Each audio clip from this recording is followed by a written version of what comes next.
Good morning YouTube, and welcome to another Zen in the Art of Miniature Painting video.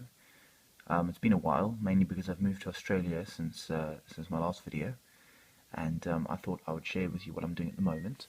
I'm currently working on the Independent Characters Hobby Progress Challenge 2014. You have to paint an army over 12 months, and the first 6 months is a Zone Mortalis force, and for mine I've chosen to do Dark Angels, using as a base the Dark Vengeance set.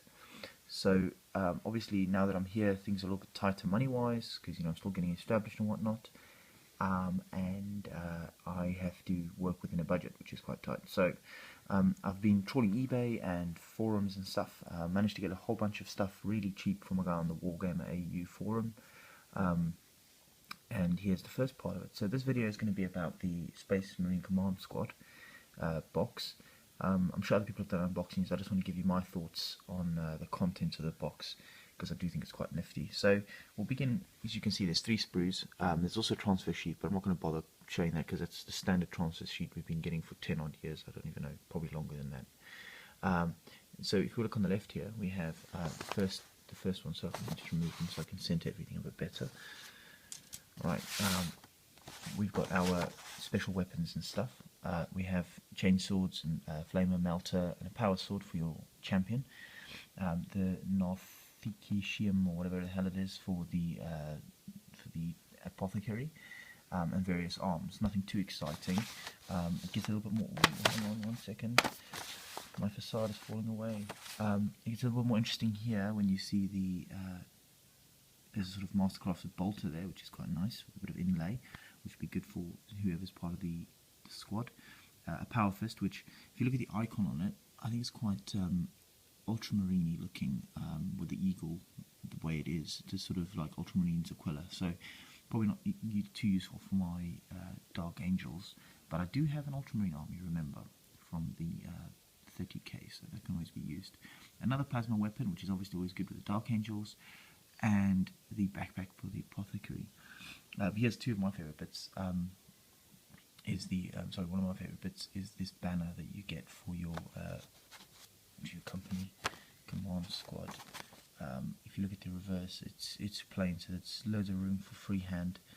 I'm going to have to do a 5th company banner, because that's what I've decided to do for my Dark Angels. So I do think it makes a nice centre point to the army, having a nice banner, just to pull everything together. The shoulder pads that you get with the set are quite varied. You get Cruxonorus ones on the top right, so these ones here, the sort of laureled one there. You also get what look like Death Watch or Inquisition shoulder pads there, because it's Inquisition's symbol. So I'm a bit sort of interested as to why they've got them. And then these very heavily armoured ones, which are, again, for the champion, I would suspect. I'll flip the sprue over in a minute so you can have a look at all those bits over there. And then we look here, we've got the front torsos, we've got nice long, this looks like that errant mark armor with a neck guard for your champion again, the apothecary with all his bits and pieces, and then a shield for the champion again.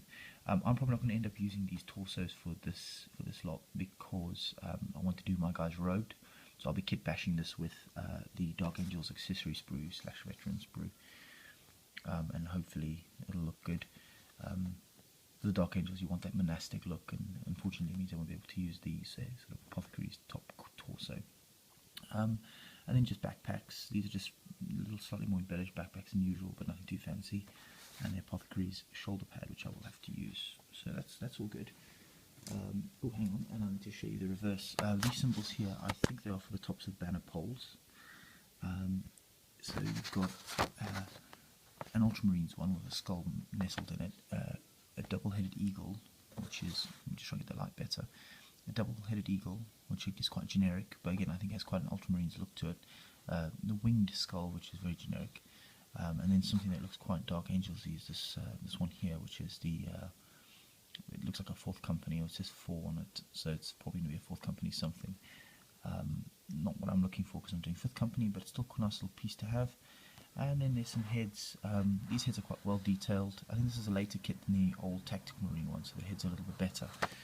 You get sort of unhelmeted one, and you get a really cool sort of helmet there with a sort of bucket style helmet, very sort of knightly looking for your champion, and in the apothecary's helmet. So yeah, really nice. Loads of these bits will get used as I'm doing the army. Sort of like this one here would be quite good for a sergeant if you don't want the sergeant to be fully robed, which is quite nice. So yeah, very happy with that so far. And then you get to the final and probably least interesting sprue of all. It's just torsos. Anybody who collects Space Marines will have tons of these just knocking around. There's enough legs here for 6 dudes, but there's only enough torsos for 5, so you do end up with a bit of a surplus. The heads, again, are quite generic. They're nothing to write home about, nothing fancy. Not even a beaky amongst them. And then there's little pieces that you stick on to embellish your guys, purity seals, little scrolls, and all that kind of stuff. Holster bolters and stuff. The legs are quite static, and then there's a banner pole for presumably the sergeant or the leader. This is quite cool. These legs that are kneeling. Now they don't really seem to make much sense to me within the context of a command squad. I suppose maybe if you want to do apothecary kneeling, that'd be quite nice. But my immediate thought is just to use them for the dude with the missile launcher in a tactical squad, because it would look quite nice, and I think it's just a little bit better. Having a guy firing a missile launcher sort of stood up straight looks a bit weird, so I'll probably end up using these. And look at the detail, look how cool it is here. They've done, they've got like the wires, as the leg is flexing, they've done the wires sort of pulling with it, you know, the ones that join up the articulated plate, so that's quite nice. Yeah, very happy with this. It comes with a little leaflet explaining, you know, how to put it all together. It's nothing too major. It just shows you kind of what to do. Yeah, really nice. Money well spent. I think I paid $10 for this or $20 for it, which is next to nothing in Australian money. It's British pounds. The conversion is about £10, so a massive saving for me. I was quite lucky. I got it on a forum posting. So yeah. I hope you enjoyed the video. I mean, it's nothing too massive. I suppose more than anything, it's just for me to sort of show my indications as to what I'm going to be doing with this stuff.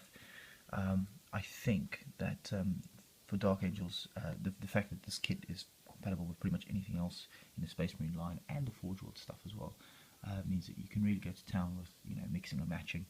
It should be quite interesting. And in my next video, I'm going to show you the Dark Angel accessory sprue, which is going to form the sort of second half of my command squad, and is going to gel this one to make hopefully a 5th company command squad that just really pops. Thanks for watching, and please leave your comments, always appreciated, and have a nice one.